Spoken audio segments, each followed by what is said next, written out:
As you might be aware, we promote an alternative approach to financial independence on this channel, a more entrepreneurial and feminine approach. But have you ever wondered? I'm curious what this chick is doing herself. What does her approach to financial independence look like? Now, I've told you a lot of stories from my entrepreneurial journey and the ups and downs of business that I've been through, but I've never drawn back the curtain on my personal financial journey like fully and what it's been like, particularly like the last 7 years since I started getting serious about money. And today that changes. Welcome to my behind the scenes peek at my financial independence journey. And welcome to the FIFE Movement. I'm your host, Amanda Neely. This is the only movement that helps our generation create our unique, feminine, and entrepreneurial approach to financial independence. Be sure to subscribe, and if you're watching on YouTube, hit that bell for future videos and episodes. Now, this is the first installment of what I'm thinking might become a monthly or quarterly update on my own financial independence journey.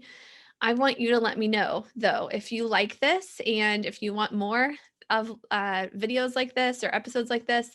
Um, if you're watching on YouTube, let me know in the comments, or if you're catching this in podcast form, send me a quick email to amanda@fifemovement.com if you like this idea, and tell me, would you like to hear this kind of thing monthly, quarterly, annually? What does it mean for you to like the idea of personal updates? Now, before I get into the numbers of my financial independence journey, I do want you to know a little bit about my goal. And my goal is not anything extravagant. I'm a pretty simple gal. Like, I don't need a fancy car, planning to live in the house I have for at least 20, if not 30 years. I like buying quality over quantity. I consider myself actually a minimalist. So there's like a few experiences on my bucket list, but like no major things I want to buy or different things like that. Um, so when I think about my financial independence goal, it's very different than, an X dollar amount or that kind of thing. So I'm going to get into that goal, how I set that goal and things like that. But first, I'm going to give you a screenshot of what my FI journey looks like now. So let me share my screen here. I made it into a little PowerPoint slide because it's a couple images that I had to put together. So you can see here that this is my YNAB screenshots. If you're familiar with You Need a Budget, this should look familiar for you. This is their net worth report. And there's two of them because in early 2016, they switched from one version of their software to another version of their software. So my data didn't transfer over. But you can see here in 2015, very much below zero. A lot of student debt, a little bit of business debt involved there. And really these first 2 year or like the first year of my journey in a couple months was getting out of debt and being really serious about that climb to zero. And then the next kind of year and a half was being really intentional about learning to save, being committed to saving. And I saw at this point, it's just the ratio is a little off here, but at this point, about a year and a half after that, I was as much above zero as I had been below zero before then. And I felt really good about that. I saw things were going really well. You'll notice I then stayed about even from this point in 2017 through this point in 2018. I sold a business. We went on the trip of a lifetime. I had a kid. There's a lot of different things happening there, right? The major flood we talk about is right here. The baby is right here, right? Or no, it's actually, no, the baby's here, but paying for the baby, right? Like the hospital bills and stuff come a little bit later. So pretty much even there for a couple of years. And then you'll notice that dramatically over the last couple of years, I've seen a doubling of my net worth. And part of that's because I've been focused on growing my income.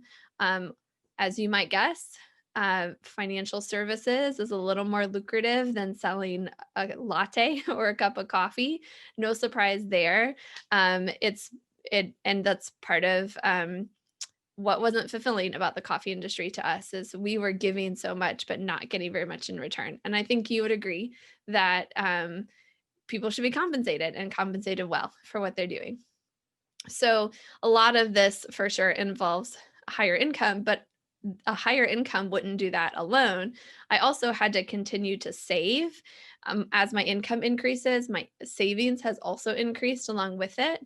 And the product that I use, the financial product that I use, is now I started it in 2013. We could have actually gone back a little bit to former YNAB budget before like a fresh start, and seen like the very beginning, but I don't have that data anymore. Um, but what I'm trying to say is that the the financial um, product that I use, when it gets to year 7, it starts to see a lot more growth than it does in the first 7 years. And so now as I've been approaching the end of year 7, which happens December 1st of this year, I've been seeing a lot more of that growth work for me. It's just how the product works. Now, when I look at what's next, there's a few things that come to mind when I see like what's beyond this picture here. Part of it is settling in. What I'm doing is working, and I just need to continue focusing on growing my income and increasing my savings as my income grows, using smart, stable financial tools that don't put my hard earned money at risk, and so forth. I also want to continue to grow my income. We're in a time of year when Brandon and I review our current year and plan for the next year. And it's totally on my mind to be looking at how we're going to expand our business in 2021 and into 2022 so that I can continue to see my income grow as I'm able to help more and more people like you. And then third, I spent some time recently trying to get even clearer on my goal. And I kind of, told you earlier, my goal doesn't really have some like tangible thing to it, like a house or a car or, something like that. I'm living a lot of my dreams right now as an entrepreneur. Hopefully you are too.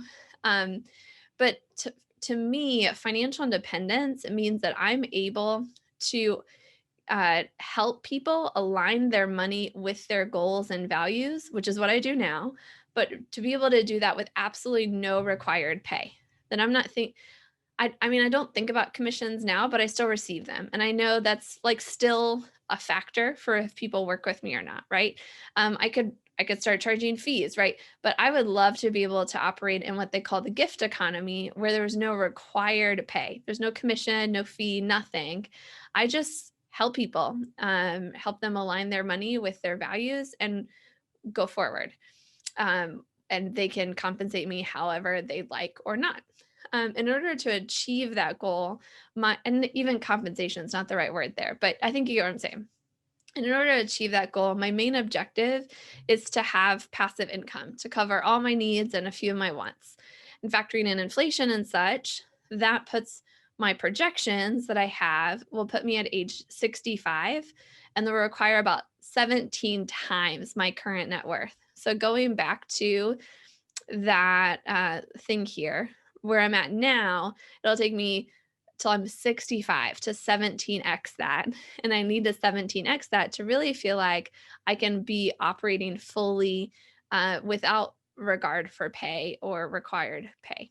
And so I actually put together, this is what the spreadsheet version that I have, what it looks like in graph form. Of course, this does go back to 2014, about a year into my journey. And you'll notice here's those first 7 years that take a while to grow. And then things really start kicking off after year 7. I'm also remember saving more. So that's going to have that exponential or like compounding effect to what I'm doing. And then here's out where I'm 65 and I finally reached that 17x thing. And what I'm planning to do as things change, as I'm able to save more, as I'm helping more people, I'll be able to shorten that time frame and make this happen a little more quickly, maybe even a lot more quickly. So let me stop sharing my screen and I want to talk about what this means for you. I do want to say something really important. Over the last 7 years, I've done a lot of hard work to get in the right position. And now I'm working on making it faster without taking unnecessary risks. But it was a lot of hard work to get there.